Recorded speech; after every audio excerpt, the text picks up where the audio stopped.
kami semua ibu-ibu juga bisa mendengarkan dengan baik. Kami menyerahkan Tuhan semuanya ke dalam tangan pimpinan Musa. 100 orang tadi, 1/10-nya kan menderita penyakit ginjal kronik. Nah, 9 orang itu tidak, jadi 10 orang itu 9 orang tidak tahu bahwa dia menderita penyakit ginjal kronik. Jadi kenapa? Karena penyakit ginjal kronik tidak ada keluhan, nggak ada gejala, jadi nggak ada yang tahu gitu. Kenapa saya menderita penyakit ginjal kronik? Enggak. Makanya seringkali pasien datang ke rumah sakit dengan sesek, dengan apa kan, terus dibilang diagnosis ini gagal ginjal. Loh, saya nggak pernah ada sakit pinggang, nggak pernah ada keluhan apa-apa, kenapa tiba-tiba saya didiagnosis penyakit ginjal kronik? Saya mah tahunya saya punya diabetes, ya kan? Nah, jadi karena mereka tidak tahu, ya. Jadi kalau dari 100 orang, 100 orang 10-nya menderita penyakit ginjal kronik, dan dari 10 cuma 9-nya tidak tahu, ya. Jadi cuma 1 orang yang tahu. Ini statistik. Dan pasien diabetes itu 1 dari 3 orang pasien diabetes atau 1 dari 5 orang pasien hipertensi itu mungkin menderita penyakit ginjal kronik. Jadi kalau ada 3 orang diabetes, salah satunya pasti menderita penyakit ginjal kronik. Kalau dari ada 5 orang penderita hipertensi, 1-nya menderita penyakit ginjal kronik. Jadi cukup banyak pasien penyakit ginjal kronik itu. Ini adalah stadium bahwa pasien-pasien suka nanya ke saya, jadi sebenarnya ginjal saya tinggal berapa persen. Nah, jadi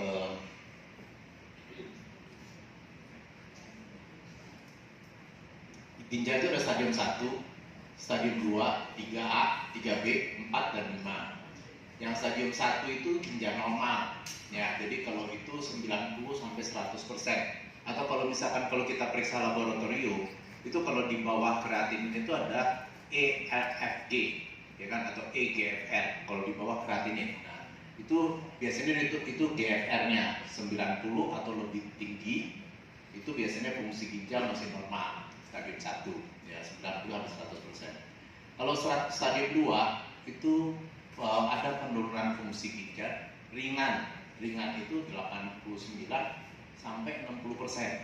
Tinggal 20%, tapi pasiennya bengkak, bolak-balik masuk rumah sakit, ya kan, ya, atau sesek, bolak-balik masuk rumah sakit. Walaupun stadium 4 belum masuk gagal ginjal, kita tetap lakukan cuci darah, ya, karena nggak mampu, jadi istilahnya ginjal udah nggak mampu keluarin airnya, jadi kita cuci darah. Nah, itu yang kalau GFR itu gimana cara ngukurnya? Ini nih GFR ini, ya kan? Cara ngukurnya gimana? Nanti kalau tinggal buka di ini, biasanya tinggal masukin rumus. Tapi ini tulisnya jangan 2,3, 2,3. Ya, masukin 2,3. Kalau ada prestasi statin C, biasanya kalau prodi suka minta prestasi statin C. Kalau ada statin C, tinggal masukin usia, tinggal masukin jenis kelamin, langsung kalkulat keluar 31. Ya, jadi itu yang GFR itu mengukurnya kayak gini, jadi tidak susah, ya. Kalau 31 artinya apa? Ya tinggal 31% lebih kurang ginjalnya, ya. Nah, gejala daripada gangguan ginjal itu apa? Ya, gejalanya kadang-kadang gangguan buang air kecil, ya. Terus sulit atau nyeri saat buang air kecil, ya. Atau darah di air seni, kencingnya merah, atau kencingnya berbusa, pasien suka datang kencingnya berbusa, atau bengkak-bengkak, ya kan, cepat capek, pucat, dan lemah badan. Itu biasanya anemia, HbA rendah. Terus pusing dan sulit konsentrasi juga sama, biasanya karena anemia. Merasa dingin sepanjang waktu, biasanya karena anemia, ya. Dan ruam kulitnya kasar, bersisik, dan bau napas seperti air kencing, bau amoniak, mual dan muntah, kurang nafsu makan, sesak, dan nyeri pinggang.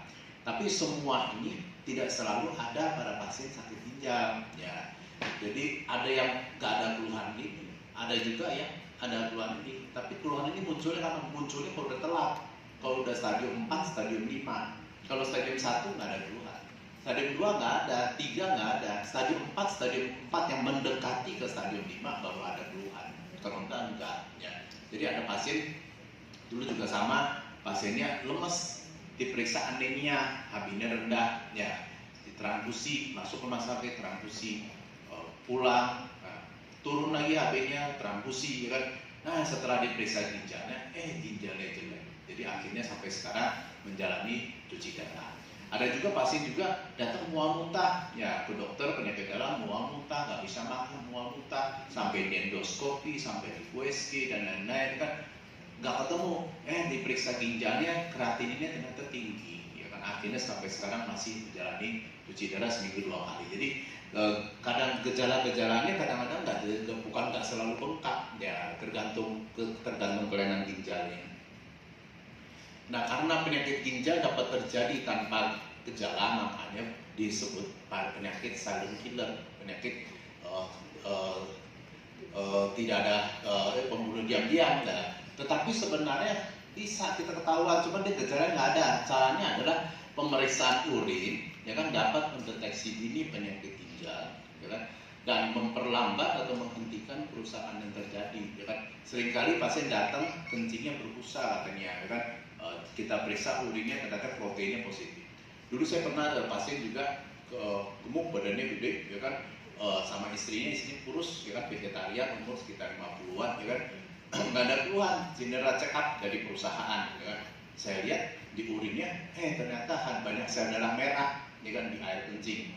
Terus kita minta USG. Di USG ternyata ginjal kan ada 2, yang satu udah terbendung sama batu, jadi udah bengkak lama, ya kan.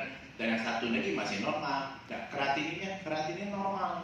Ya, kreatinnya normal, dari air kencing ketahuan bahwa ternyata fungsi ginjal cuma sebelah, karena yang sebelah sudah tersumbat oleh batu lama, ya kan. Nah, jadi ketahuan dari air kencing. Air kencing murah, sebenarnya tidak susah di keluarga, ya kan. Atau pasien pernah terjadi gagal ginjal akut. Seringkali pasien gagal ginjal itu pasien diare, pasien shock, pasien infeksi. Nah, itu dirawat di rumah sakit gagal ginjal akut. Dan yang lain adalah pasien diabetes dan pasien hipertensi. Kenapa diabetes dan hipertensi? Sebagian besar pasien yang dilakukan cuci darah adalah pasien diabetes dan hipertensi.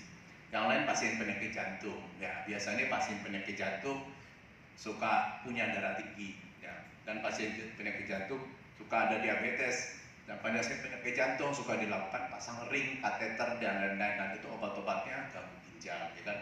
Jadi yang lain adalah usia 60 tahun. Biasanya kita lakukan screening, ya kan. Apalagi dia punya diabetes, apalagi dia punya hipertensi dan obesitas. Pasien yang gemuk juga itu. Screeningnya gimana? Mahal nggak dok? Enggak, cuma tes urin, ya kan, tes urin dan tes darah kreatinin. Udah 2 itu aja. Ya, dari situ saja kita sudah tahu bahwa ini punya penyakit ginjal atau tidak. Kalau udah tahu, tinggal dilanjutkan misalkan USG atau pemeriksaan lain-lain. Dengan cara gini kita bisa tahu lebih dini, ya kan, sebelum kondisi sudah bisa ditangani. Jadi yang paling penting adalah jagalah ginjal tetap sehat, ya kan. Jadi kita kalau ke laboratorium bukan hanya usia, membantu menurunkan tekanan darah dan menurunkan risiko penyakit ginjal kronik, ya. Jadi olahraga jangan lupa. Yang lain adalah menjaga gula darah, ya kan. Kerusakan ginjal karena diabetes dapat dikurangi atau dicegah jika dapat dideteksi dini, ya kan. Adalah penting untuk menjaga kadar gula darah tetap normal dengan bantuan dokter dan obat-obatan. Kemarin ada pasien juga sama, ya kan, dia berobat diabetes, terakhir dia dirawat, dia kontrol nggak rutin. Terakhir dia dirawat itu waktu itu di bulan November 2023. Terus kontrol pulang rawat, kontrol sekali ke poliklinik, ya kan, sudah punya diabetes, punya hipertensi. Kreatinin terakhir itu 4, ya. Sudah itu hilang, nggak ada kabar, ya. Tahu-tahu muncul kemarin malam, 2 hari yang lalu muncul sesek, periksa paru-paru, ya, kerendam. Terus diperiksa kreatinin sudah 8. Hanya dalam waktu 6 bulan dari November 2023 dan sekarang bulan Mei 2024. Kreatinin naik 2 kali lipat, ya, karena dia tidak kontrol diabetes dan hipertensinya secara teratur.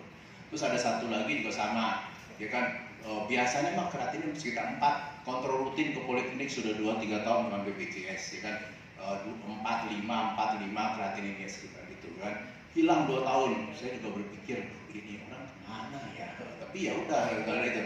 Tahu-tahu kemarin lalu kayaknya ada 2 bulan lalu, sebulan lalu dia muncul, ya kan. muncul karena sesek, ya, agak bengkak kaki, kreatinin cek 215. Ya. Jadi selama 2 tahun, saya tanya selama 2 tahun lah, ya dokter kita kan punya hak buat cari alternatif. Ya sudah, dia memang dia cari alternatif gitu, karena mungkin ada yang menjanjikan bisa turunin kreatininnya. Jadi kontrol gula yang penting. Yang lain adalah monitor tekanan darah. Ya. Banyak pasien bilang ke saya, dok, kenapa tensi, kenapa ginjal saya jelek? Padahal saya minum obatnya rutin, ya kan? Saya lihat, iya sih minum obatnya rutin. Terakhir berobat mungkin udah 2 tahun yang lalu. Waktu itu saya kasih amlodipin 10 mg, tensinya bagus. Nah, selama kontrol rutin, selama tidak kontrol tuh tensinya tinggi terus. Jadi walaupun obatnya diminum, tapi tensinya tetap tinggi. Ya percuma, ya kan? Jadi kan seperti kalau kita pakai baju yang 2 tahun yang lalu sama baju yang sekarang kan belum tentu pas. Ya mungkin udah kedodoran, mungkin kesempitan. Jadi selalu kita harus lakukan penyesuaian dosis supaya targetnya itu adalah apa? Targetnya tekanan darahnya harus bagus. Jadi walaupun dia minum obat terus, tapi kalau misalkan tensinya tetap tak terkontrol, ya tetap percuma. Ya. Makan makanan yang sehat dan menjaga berat badan dapat mencegah diabetes, penyakit jantung, hipertensi, penyakit-penyakit lain yang berhubungan dengan penyakit ginjal kronik. Jangan lupa yang paling penting adalah sayur dan buah-buahan, ya kan? Seringkali pasien bilang, ya kan, dok, kan kalau saya udah lama nggak makan sayur hijau, jadi kenapa nggak makan sayur hijau? Padahal sayur hijau bagus buat ginjal, ya kan? Itu katanya asam urat kalau makan sayur hijau. Saya bilang enggak, ya kan? Yang banyak bikin asam urat itu adalah daging, ya kan, daging, seafood dan lain-lain. Sayur hijau benar, tapi dibandingkan dengan protein hewani lebih meningkatkan asam urat. Sayur-sayuran itu bagus buat ginjal. Yang lain adalah minum, jangan lupa minum harus cukup, ya kan, air putih setiap hari untuk menurunkan resiko terjadi penyakit ginjal kronik. Ya kan. Soal minum, apakah dok? Jadi minumnya harus 2 liter atau 1,5 liter? Kok usah pusing dengan 1 liter atau 2 liter. Yang penting adalah lihat air kencingnya. Kalau air kencingnya kental, ya kan, rada ini, berarti kurang minum. Tapi kalau air kencingnya bening, berarti cukup minum. Itu aja, kan gampang ada tempelan di toilet di sini kan, itu aja. Karena kalau misalkan kerjanya berat, olahraga, kerjanya udara panas di mesin, mungkin 2 liter kurang. Ya, tapi kalau misalkan kerjaannya kayak di sini kayak ruang AC, mungkin 1,5 liter cukup. Jadi yang penting adalah warna air kencing, bukan jumlah minumnya. Dan jangan merokok, ya, karena merokok jelas menyebabkan tensi tinggi dan biasanya ke ginjal juga. Nah, itu yang paling sering pada ibu-ibu atau pada bapak-bapak, nyeri lutut, ya, terutama kalau yang agak gemuk, sakit. Kalau bapak asam urat, ya, beli obat sembarangan. Kata si ini minum jamu asam urat, kata si ini minum piroxicam, diclofenac dan lain-lain. Sekarang kalau dia sudah punya diabetes, dia sudah punya hipertensi, dia orang tua, berarti kan orang resiko tinggi. Sudah orang resiko tinggi, minum obat painkiller, obat anti nyeri yang seperti itu, nanti akan membuat fungsi ginjal lebih buruk. Ya, kemarin dulu juga udah lama, 3-4 tahun yang lalu, pasien memang pernah beberapa kali berobat saya, kreatininnya sekitar 2, ya. Terus dia mau operasi lutut ke Penang, ya kan, ke luar negeri, kalau dia ke luar negeri. Nah, pulang dia bawa, udah selesai operasi lutut, bawa painkiller Celebrex. Saya bilang, Celebrex jangan ganggu ginjal. Tapi yang ngasih saya profesor, katanya. Iya, saya bilang profesor apa? Profesor ginjal? Bukan, profesor tulang. Iya, saya bilang profesor tulang. Dia mah nggak peduli ginjalnya. Kalau ginjalnya tambah jelek, dia panggil temennya profesor ginjal, ya kan? Jadi jangan lihat profesornya, ya kan? Tapi lihat adalah bahwa bagiannya apa. Jadi tetap harus hati-hati minum obat anti nyeri. Walaupun yang memberikan dokter, nggak selalu kalau dokter yang memberikan, pasti berapa kali juga pasien saya berobat karena nyeri, dia berobat ke UGD, ya kan? Ke UGD dikasih obat painkiller yang ganggu ginjal. Dia datang konter ke saya, dia bilang, wah ini jangan ganggu ginjal. Tapi kan ngasih dokter dok, masa dia nggak tahu? Ya, saya bilang kan dokter sudah juga banyak, ya kan? Jadi nggak selalu istilahnya kalau gini, kalau anak kita nangis minta coklat, ada ibu yang nggak mau peduli, ya udah kasih coklat, dia kan bagi batuk pilek, biarin aja batuk pilek, kasih aja coklat. Ya.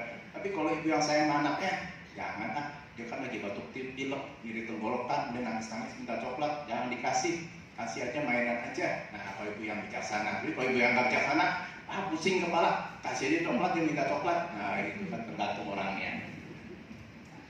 Jangan lupa check up ginjal ya. Jika Anda mempunyai satu atau lebih faktor risiko seperti diabetes, hipertensi, penyakit jantung, riwayat keluarga, pastikan melakukan pemeriksaan ginjal secara rutin.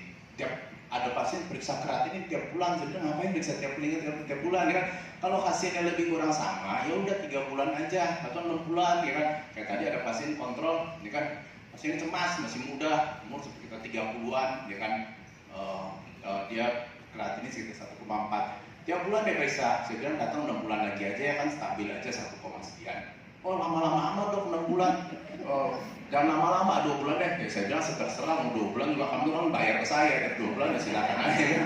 Karena dia stabil terus, ya kan udah bertahun-tahun dia stabil terus, jadi gak usah sering-sering, ya kan. Nah, hal-hal yang salah pengertian adalah nyeri pinggang adalah petanda penyakit ginjal. Banyak pasien datang ke saya masuk ke poliklinik, bayar mahal-mahal, biar dok saya sakit pinggang, bener nggak saya penyakit ginjal nih dok? Nah ya udahlah sekalian aja periksa lab dan USG check up ginjal, karena nggak selalu. Dan nyeri pinggang bisa aja dari otot atau yang lain. Terus yang banyak pasien bilang, dok saya kencing saya masih banyak, jadi nggak mungkin saya punya penyakit ginjal. Ya nggak juga. Banyak pasien-pasien saya yang sudah menjalani cuci darah 2 tahun 3 tahun kencing masih ada, ya kan? Jadi nggak selalu. Dok seusia saya udah 60 ke atas, kalau tensi 16-17 kan masih normal, angka tinggi, ya enggak juga, ya kan? Karena tetap ginjal itu kayak filter. Kalau filter itu dihantam tekanan tinggi terus, ya lama-lama nggak awet. Ya, jadi kalau kita mau filter kita awet, filter yang di rumah awet, tekanannya jangan terlalu tinggi. Ya. Jika tekanan darah sudah normal, ini kan dengan pengobatan, jadi saya boleh stop obatnya. Jangan. Ya seringkali kadang-kadang dokter juga tensi sudah normal, gula sudah normal, diturunkan dosisnya atau di stop. Jangan. Ya, ini normal karena obat. Ya, kalau di stop ya dia naik lagi. Atau ada beberapa pasien yang kalau tempuknya sakit kepala baru dia minum obat darah tinggi, karena dia pas dia lagi sakit kepala dia tensi ini 200 ya. Nah jadi dia minum obat darah tinggi, tapi kalau udah gak sakit kepala dia tak minum obat darah tinggi. Saya bilang kalau udah gak sakit kepala di tensinya enggak, ya siapa tahu lagi gak sakit kepala juga tensinya tetap tinggi, jadi tetap obat harus diminum. Dan penyakit ginjal hanya mengenai orang usia lanjut, enggak, anak kecil pun ada penyakit ginjal ya. Jika minum obat terus menerusnya sering, misalnya obat gula, dok ini gara-gara obat gula sama obat darah tinggi jadi ginjal saya jelek. Enggak, justru obat gula dan obat darah tinggi melindungi Bapak ya kan dari penyakit ginjal. Penyakit ginjal dapat disembuhkan dan kreatinin dapat diturunkan menjadi normal. Ya tergantung penyebabnya. Ya, jadi ada banyak pasien datang ke saya, dok kreatinin saya minta turun, gimana caranya? Nggak bisa. Ya, jadi kadang-kadang kalau kreatinin tinggi dan memang penyebabnya karena kronik, nggak bisa diturunkan lagi. Yang bisa diturunkan kalau akut itu maksudnya apa dok? Maksudnya sebelumnya normal, mungkin sebulan sebelumnya normal, tahu-tahu mendadak dia serangan jantung dan lain-lain, kan kreatinnya naik. Nah biasanya kadang-kadang itu masih bisa diturunkan, walaupun kadang-kadang nggak sampai normal sekali, tapi kadang-kadang masih bisa diturunkan. Jadi jagalah ginjal Anda, maka mereka akan menjaga ginjal Anda. Ya.